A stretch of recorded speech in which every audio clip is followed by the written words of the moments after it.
établie à Rabat. Dans la page des sports, les éclairages de la Fédération sénégalaise de football. Voilà pour les titres. Le développement, c'est tout de suite.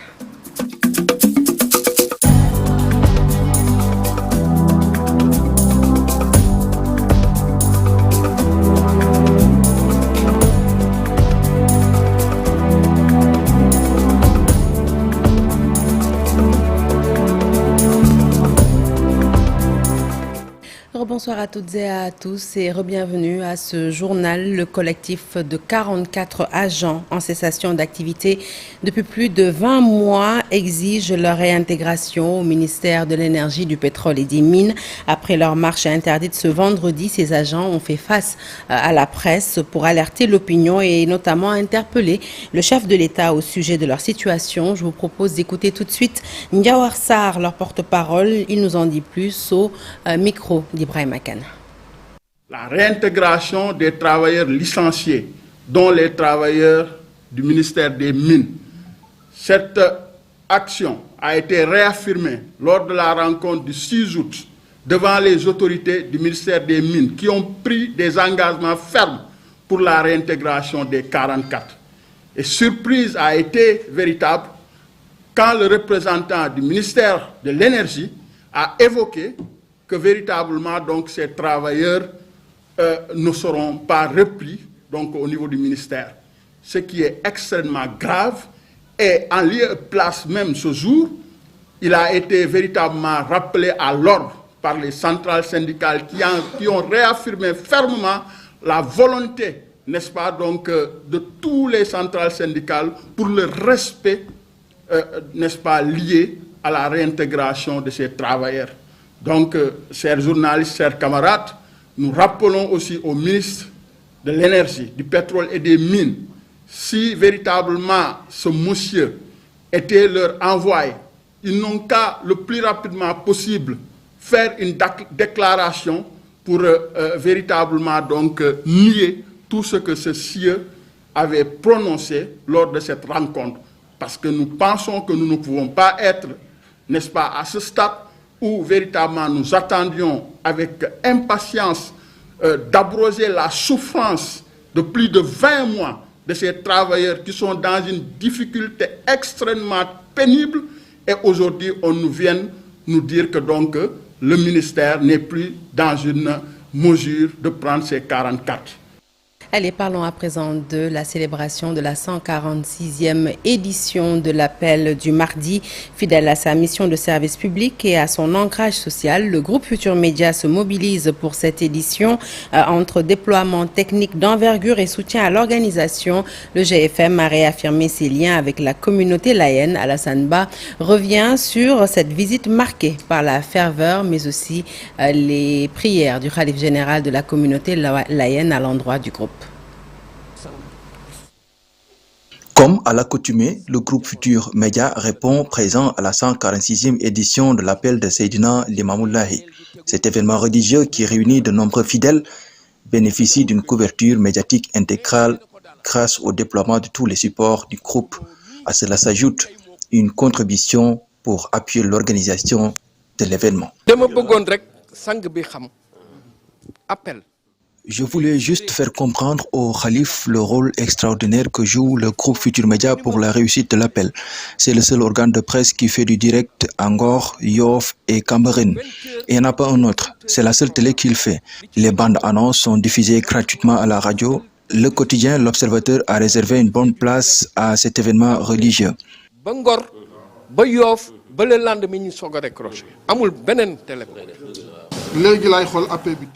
Je viens de revoir l'heure à laquelle Boubandour m'avait envoyé un message pour me dire qu'à partir de demain, que tous les programmes soient réservés à l'appel.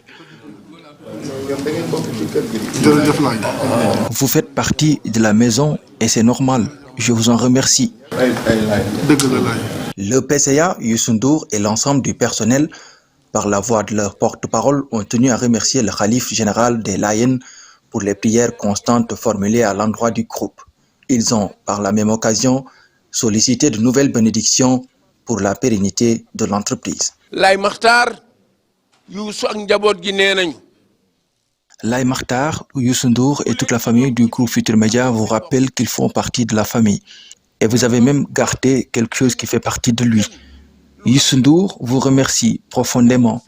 Il reçoit bien vos prières et en sollicite davantage pour le pays et pour le monde entier. Le GFM s'est toujours distingué par son engagement lors de cet événement religieux, un dévouement salué par le Khalif général Seydina Mohamedou Lamine Lahi. Ce dernier a formulé des prières pour tout le personnel du groupe Futurs Médias ainsi que pour l'ensemble du peuple sénégalais. Et tout de suite, destination Touba, parce que vous le savez, la ville sainte célèbre le Kazu Rajab. Cet événement religieux majeur commémore la naissance de Serigne Fallou Mbacké, deuxième khalife de Serigne Touba. Le Kazu Rajab est le plus grand événement religieux de la ville sainte après le 18 Safar, alors qui était le vénéré Serigne Fallou Mbacké. Eh bien, son portrait nous est dressé par Pape Djibril Gueye. Serigne Fallou, je vais dire qu'il était véridique, sociable et apprécié. En 3 mots seulement, je dirais le contemporain, l'humaniste et le sage.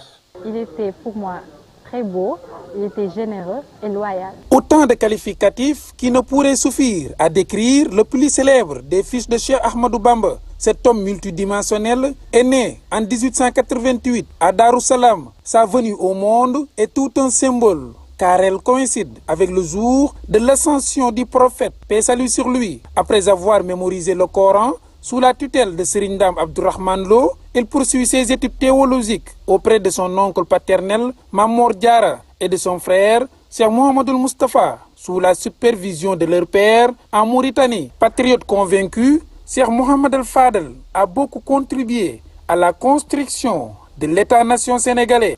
C'est d'ailleurs le chef religieux qui avait même un représentant au Conseil des ministres. J'ai vu un documentaire là-dessus, un narrateur qui raconte que Abdou Diouf, le président Abdou Diouf, a dit que Senghor lui a donné l'injonction de voir et de recevoir, par exemple, un représentant du Khalife général des Mourides, Serigne Fallou, pour qu'il soit imprégné de l'avancement de l'État du Sénégal et la bonne marche des choses. Grand régulateur social, il entretient de bonnes relations avec toutes les forces vives de la société sénégalaise. C'est pour cela qu'il disait « Je suis le Sénégal ». Parce que Serigne Bamba est mon père, El Hadj Malick est mon oncle. C'est un pont de reliement entre toutes les générations et toutes les familles religieuses.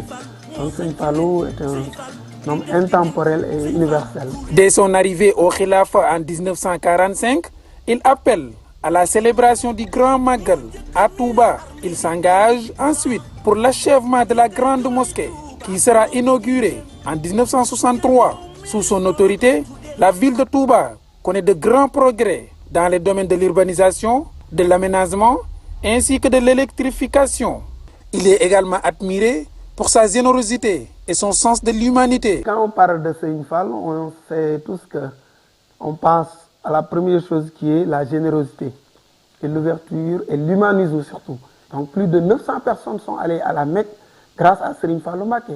Vous voyez cet élan et cet acte de générosité. Serigne Fallou Mbacké est rappelé à Dieu le 6 juin 1968. Durant son règne, ce saint homme a consacré sa vie au rayonnement de l'islam et de la communauté mouride. Par son sens du patriotisme, il a contribué à la paix et à la concorde nationale.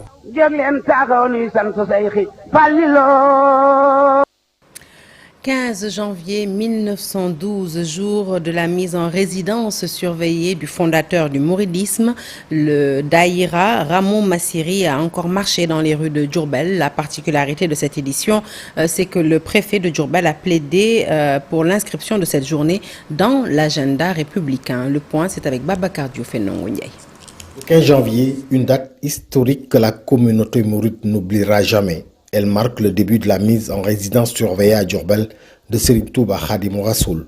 Serigne Mbaye Ngirane raconte. kon mouridisme dañoo bëggoon tënk ko mu yem fii képp bésab gaawu nag di ñaar fukki fan ak ñett ci weeru tam xarit ci atam lësësin bi gàdday gi amee junni at ak ñett téeméer ak fanweeri at dëppoo ak fukki fan ak ñett ci weeru janvier 1912 gaaw boobu lañ jëlee sëñ Touba Téyeen Jolof di ko andi Njaaréem ngir def ko résidence surveillée ngir tëj ko fi yoonu murit bañ a doxati jëm fenn. Une simple volonté de l'administrateur colonial qui ne trouva pas l'assentiment du maître de l'univers. ñu sant yàlla mooy ba ñuy andi fii sëñ Touba la taxoon ñu andi ko fi bokkut ak li xew biñ ko fi andi la bind ñaari bayit yooyu la ko wax ci gémmiñu boppam raamoo ma siiri ilaa njurbel la daal la sasi law aayoloo sera maa fii sayri maa raamoo fa sayru mawtun alaama naasu waasan waa noolee ibqaa un wa ikraamu mu ne raamoo ñi ngi sàkku ma siiri sama dox ilaa njurbel ma jëm njurbel la daal la sasin ci atam junneeg ñetti téeméer ak fanweeri at moo dëppoog 1912 waaye la waayoloo sera maa fii sayri maa raamoo suñu xamoon ñoom sama ñëw njaareem lam leen di jural duñ ko sàkku. Un événement historique qui doit figurer en bonne place sur l'agenda républicain, plaide Abdou Khadr Diop, le préfet de Diourbel. Journée doit être inscrite dans l'agenda républicain pour ce qu'elle symbolise pour le Sénégal, pour l'Afrique et pour le monde entier. Donc c'est le moment de vous féliciter et vous dire que nous sommes derrière vous, nous allons vous accompagner pour que cette journée soit inscrite dans l'agenda républicain. Comme chaque année, le Daïra Ramou Massiri s'est illustré à travers une marche rythmée de Khassaïd et de Zikra à travers les rues de Diourbel.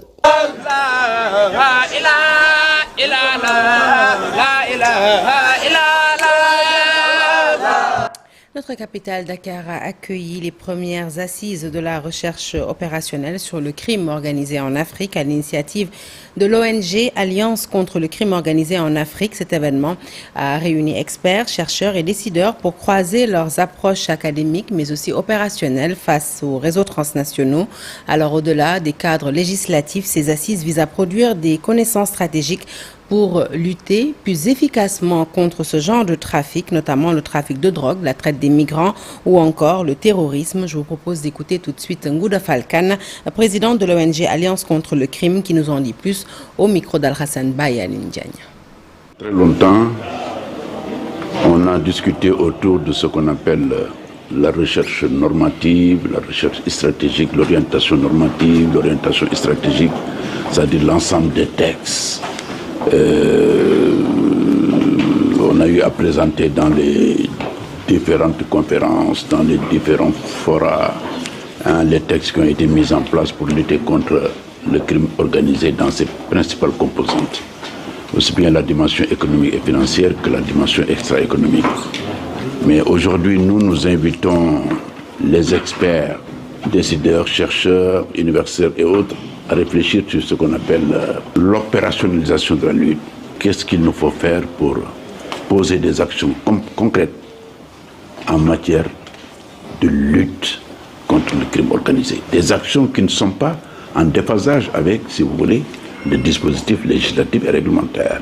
Quelles sont les actions concrètes qu'il faut poser pour rendre plus efficace par-delà les textes législatifs et réglementaires qui ont été pris, par-delà ces textes-là, quelles sont les autres actions complémentaires qu'il nous faut prendre pour mieux lutter, en tout cas contre le crime organisé, c'est-à-dire pour rendre beaucoup plus efficient le système de lutte. À présent, le reportage du jour à Yoff. Derrière les poils brûlantes d'un maïga se cache une histoire de courage et de reconversion. Ce métier, longtemps réservé aux hommes et aux migrants maliens, est aujourd'hui porté par une femme. Son nom, Fatou Saï. Elle a troqué la blouse médicale contre les fourneaux et fait de cette gargote un business qui, vous allez le voir, est moderne et prospère. Portrait d'une femme qui défie les clichés et impose sa réussite. C'est avec Habib Faye. Les habitués des lieux le reconnaîtront sans peine. Ce petit restaurant, plus connu sous le sobriquet de Maïga, renvoie à une activité traditionnellement exercée par des Maliens au Sénégal. Aujourd'hui, ce lieu de dégustation a changé de visage. Il est désormais tenu par Fatou Saï. Depuis 2017, elle a mis ses études entre parenthèses pour épauler son époux dans cette gargote. Chaque jour, entourée de ses poêles, Fatou s'active. L'odeur de l'huile chaude attire une clientèle fidèle. J'ai effectué plusieurs stages dans des hôpitaux, notamment à l'hôpital de Fann. Mais malheureusement, ceux-ci n'ont pas débouché sur un recrutement. Par la suite, j'ai décidé de me consacrer au soutien de mon mari dans son activité, d'autant plus que cela me plaît énormément. Il règne d'ailleurs une très bonne ambiance au sein de ce Maïga. J'ai donc pour le moment mis mes diplômes entre parenthèses. Fatou apporte une touche de modernité au métier de Maïga. Désormais, elle utilise les réseaux sociaux et réalise des directs pour attirer davantage de clients. Dans le but de moderniser la vente du Maïga, j'organise des directs sur les réseaux sociaux. Et grâce à ces lives, les clients achètent davantage, notamment parce qu'il s'agit d'un produit sénégalais. Derrière cette femme entreprenante, son époux, qui lui a transmis cet héritage et l'a accompagné dans cette aventure. Ce qu'elle a accompli n'a pas été facile, mais nous rendons grâce à Dieu. Déjà pendant ses études, elle venait souvent me soutenir sur les lieux de vente. Après avoir terminé ses études, elle a décidé de continuer dans la vente. Je lui ai alors confié la gestion complète de l'activité, car cela devenait parfois difficile pour moi, notamment à cause de certains employés qui me faisaient des coups bas. Lorsqu'elle a pris conscience de la situation, elle a pris les choses en main. Les clients, visiblement satisfaits, savourent les plats commandés chez Fatou. La saveur et la qualité des mets témoignent, selon eux, du savoir-faire et de la générosité de la gérante.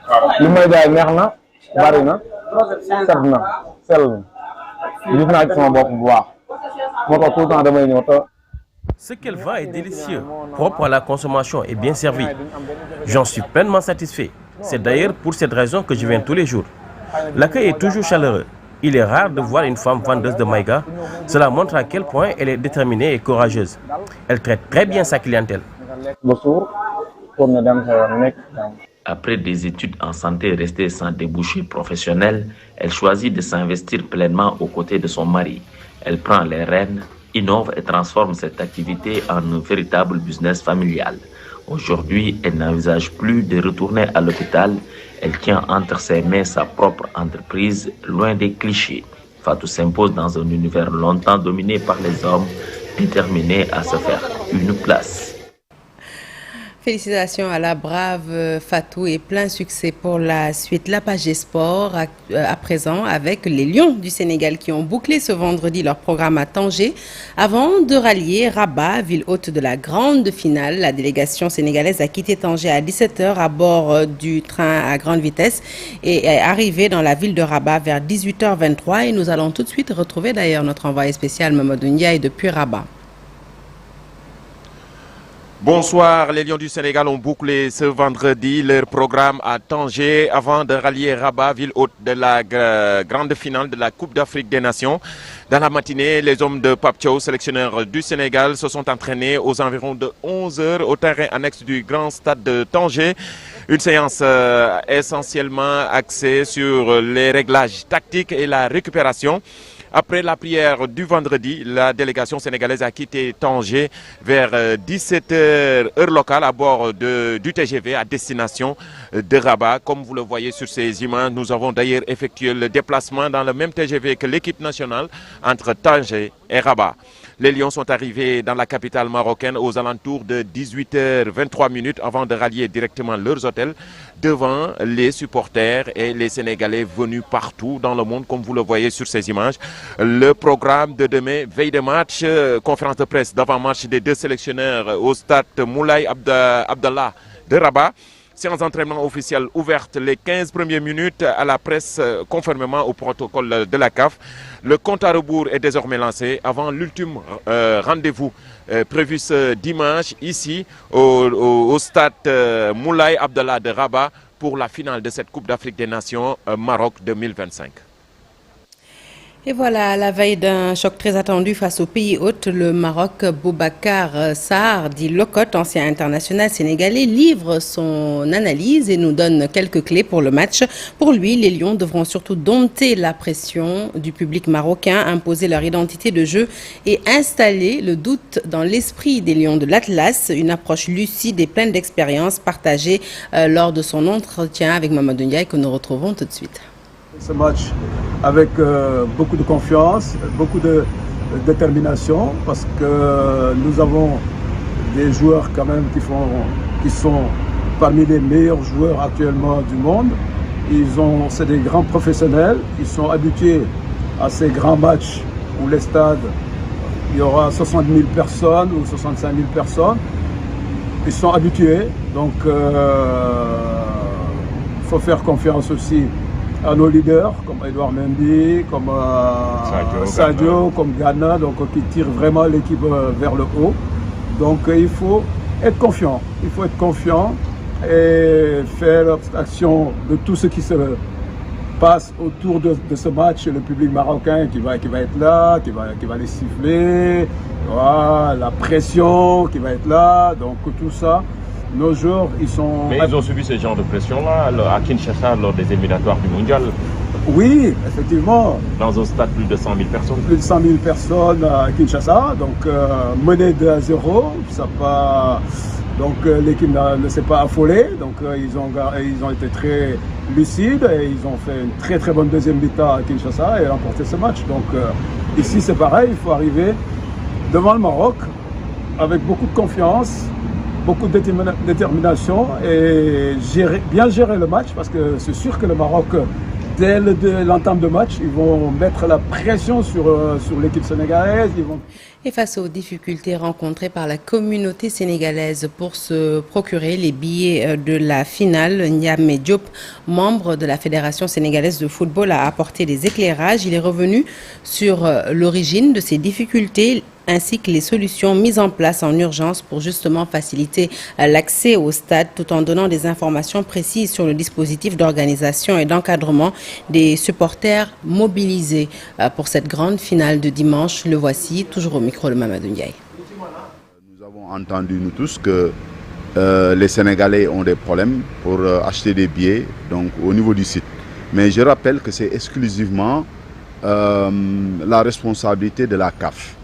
En ce qui concerne la Fédération sénégalaise de football, depuis le début du tournoi, chaque match, on a 3000 billets, donc répartis entre les fédéraux, les invités et les supporters donc sénégalais, ça le 12e Gaïndé, etc., etc., etc. Maintenant, en ce qui concerne la finale, je sais que c'est un peu compliqué, mais nous sommes en train de faire de notre mieux pour pouvoir vraiment satisfaire les Sénégalais. Pour l'instant, aucune information officielle n'est encore sortie. Ce qui est sûr, c'est que ce qu'on avait, on l'aura, Inch'Allah, pour cette finale-là. Maintenant, pour les Sénégalais lambda qui veulent acheter des billets, bon, je pense que c'est ouvert à tout le monde.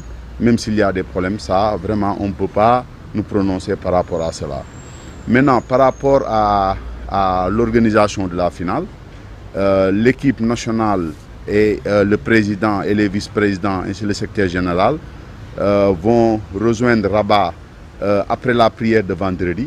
Et pour le reste, nous tous, on va partir le dimanche à partir de 9h, le jour du match. Les supporters, les dirigeants, tous les invités, donc tout le reste du groupe.